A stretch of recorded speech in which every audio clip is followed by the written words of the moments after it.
Hello everyone, welcome back to another episode of Let's Play Pokemon White 2. I'm your host, ThePikaWu. In the last episode, we kind of finished off checking everything out that we could in Virbank and Virbank Complex. So here we are today.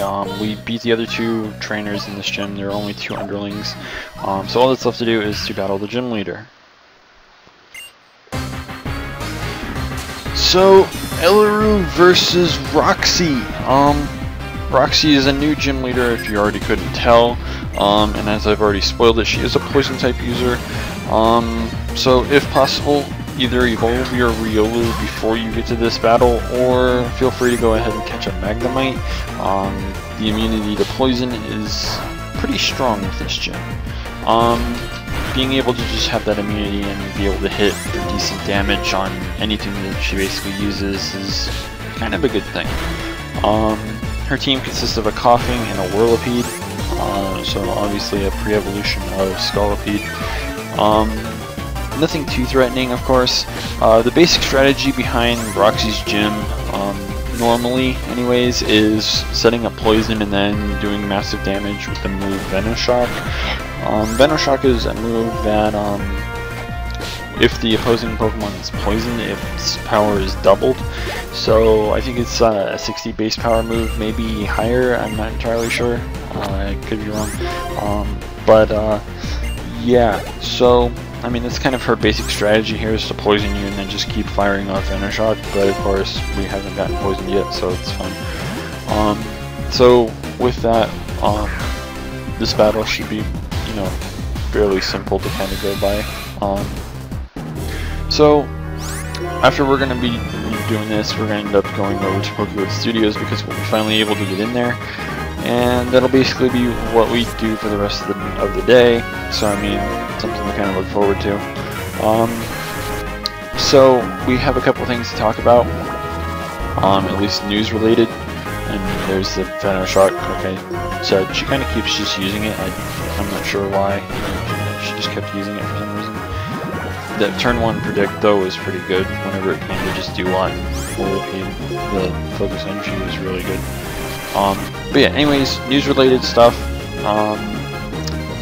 I was up way late last night and I got curious because I had recently received my Vivillon that I had offered on the GTS to get, because I traded Vivillon for Vivillon to try and get forms that I don't already have. And in case you hadn't noticed, we just got our second gym badge, which is cool. So I mean, there's that. But yeah, so because I traded or checked the GTS and got my the Vivillon that was traded to me, I decided to go on to the global link and see exactly how many trades the GTS was at. The GTS was well over 100 something mil. And for anyone that paid much attention a while back, Nintendo or Pokemon or whoever, one of the two, they made the official announcement that a fancy pattern was to be distributed. I think it's the fancy pattern. I can't remember the name. I'm just going to go with fancy, of course. They had announced that a fancy pattern was supposed to be released upon reaching 100 million Pokemon traded via the GTS.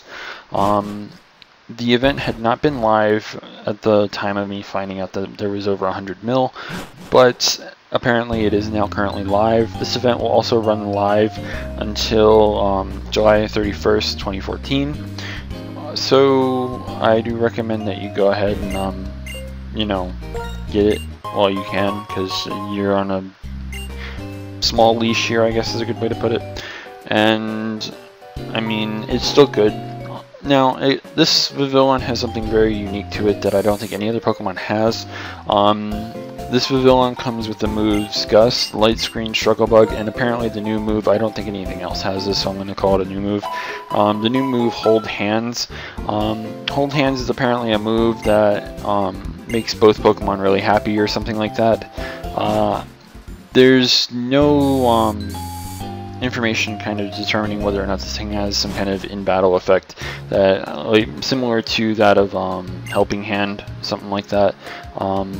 There are people that argue or whatever, saying, you know, this move is basically a duplicate of Helping Hand, but also adds like an additional effect of increasing happiness during the battle, because the way things work is like if you level up at the end of a battle or stuff like that, you get happiness, and holding hands or hold hands would be something that kind of helps boost Pokemon that require that happiness factor to evolve. Things like Eevee, things like I think Apini needs to be happy, Crobat even, stuff like that. So it'd be really useful to have. In X and Y, there's a restaurant in Lumiose that is double. You can do double, or I think the only thing you can do there is doubles. It's like the lowest form of restaurant, and their levels are really low. So I mean, if you don't care about how many turns you do, you could probably just sit there over and over again just using hold hands, and maybe that'll help like get an instant evolution out of something. Not entirely sure, could be wrong, but if that happens to be the case, then it's very, very useful, because then you can just go in there with the Pavilion, or if you happen to decide you want to sketch it onto a Smeargle, there's that. But being able to just hold hands and get happiness up like that is pretty good. Not to mention it's good for boosting or like maxing out happiness for things like return, namely things like Kangaskhan or whatever. Usually it's not that hard to do, especially if you're going to that other restaurant in Lumiose where you just do the rotation to get an infinite amount of experience. But yeah, I'm going to interrupt the news thing for this. This is one of the new features in Generation 5.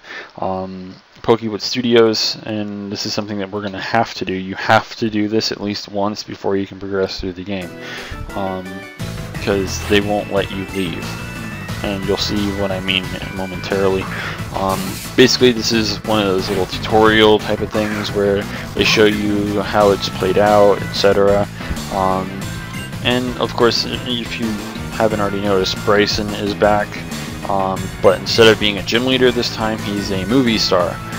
He does not run the gym anymore, as far as I remember anyways, because we have, I think, at least 2 new gyms in this game, rather than just, like 1 or 2. Oh no, we have, well, yeah, we have 2, but we have 1 new gym leader as well, that takes over one of the former gyms, which was Sharon in the normal gym. Either way, like, it's kind of just good to see that, things are a little bit different, and there's a lot of cool things that get implemented. Of course, Roxie's father is terrible at this. As you saw, a lot of the people in the crowd fell asleep, a lot of them left, and at the end, a lot of them are apparently very, very confused. There are fixed things that you have to do for each of these. If you want to, there are guides to do them. They're pretty easy as long as you use logic and whatnot. Not to mention that you have to answer certain things here and there to kind of it's just something that it shouldn't be difficult, but if you're finding yourself having trouble, it shouldn't be hard to kind of figure it out. So I mean, but the funny part here is her father's kind of realized that he doesn't really have any kind of talent for this business, quote unquote.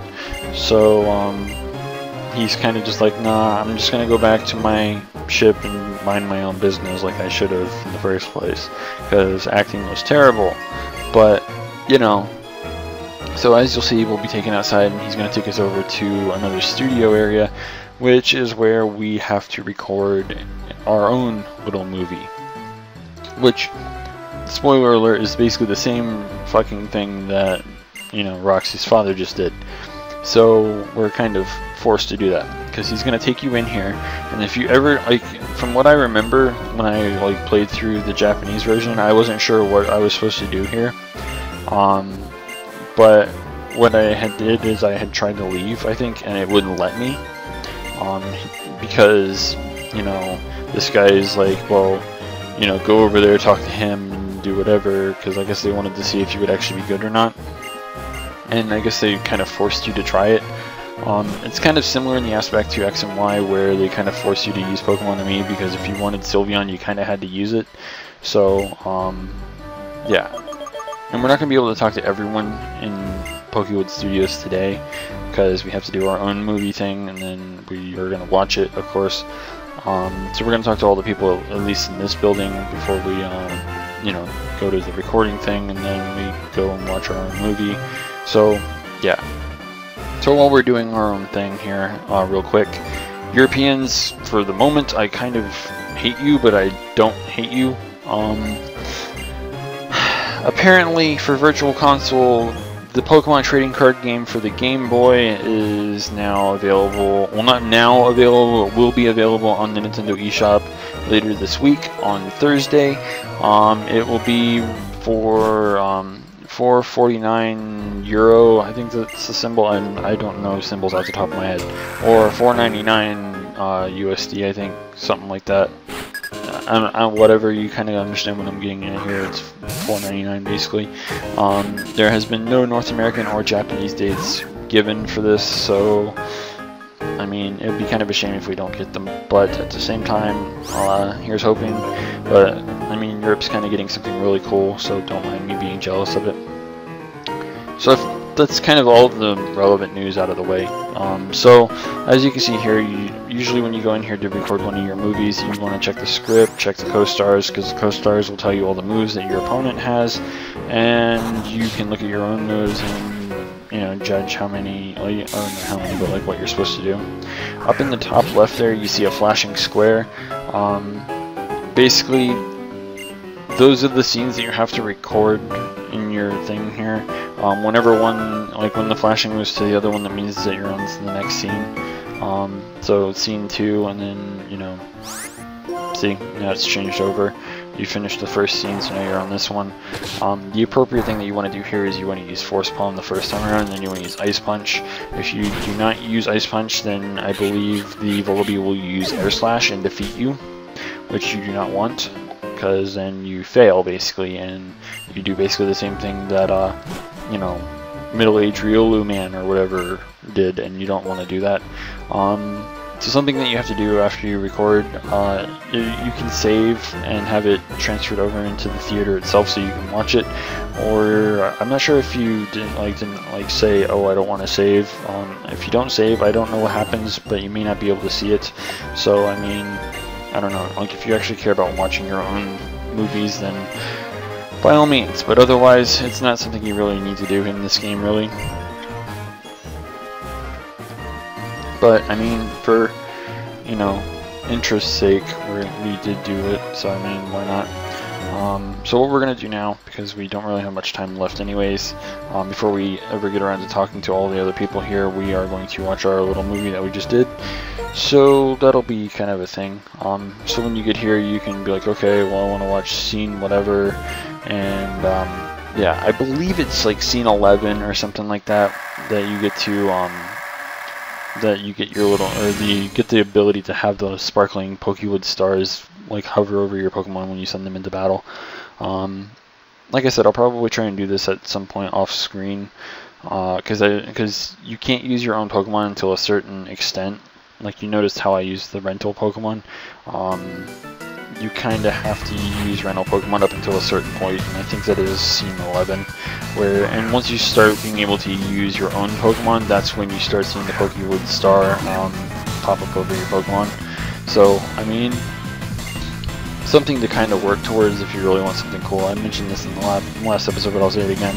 If you really have a hard time finding shinies or stuff in like Generation 5 games or earlier, and you have a way of still moving them up into this game, because, you know, online services are basically dead now for Generation 5 and earlier. If you have like any way of putting them on Black and White 2, you can take them to Pokewood Studios and give them the Pokewood Star, and make them kind of sparkle a bit and be kind of cool when they go into battle. The other cool thing about this is you get to see yourself in different outfits. Also, you get to see them in like close-ups like that, which are really cool. I think that they're actually really neat how they do that. You'll notice how in the crab is kind of like somewhat like a half-filled heart. I don't know if that, like, I don't really know what any of those actually really mean. I'm assuming that means that they somewhat enjoy the movie or something like that. They don't really know you, of course, at this point whenever it comes to recording, so they can't really be like major, super, like hyper fans or whatever, but yeah. So basically they're just like, whatever, yay, and then you have end credits for, you know, the movie, which is great, I guess, but yeah. I like how it's Team Justice. I also like the Sergio Pokemonski. Like, what the hell kind of name is that, really? I don't really understand what that's about. But at the end, they do their little clapping thing instead of doing their, oh hey, question mark, because we don't know why the fuck you just lost, unlike Roxie's father. Anyways, since we're basically out of time, in the next episode we're going to continue talking to all the people here in Pokewood Studios, of course, and then we're going to make our way over to the ferry so we can try and get to Castelia City. Hopefully nothing bad happens in, you know, the meantime, of course. So, you know, yeah. Anyways, be sure to look forward to the next episode if you haven't already. Don't forget to rate, comment, subscribe, and until next time, this is the PokeGamer signing out.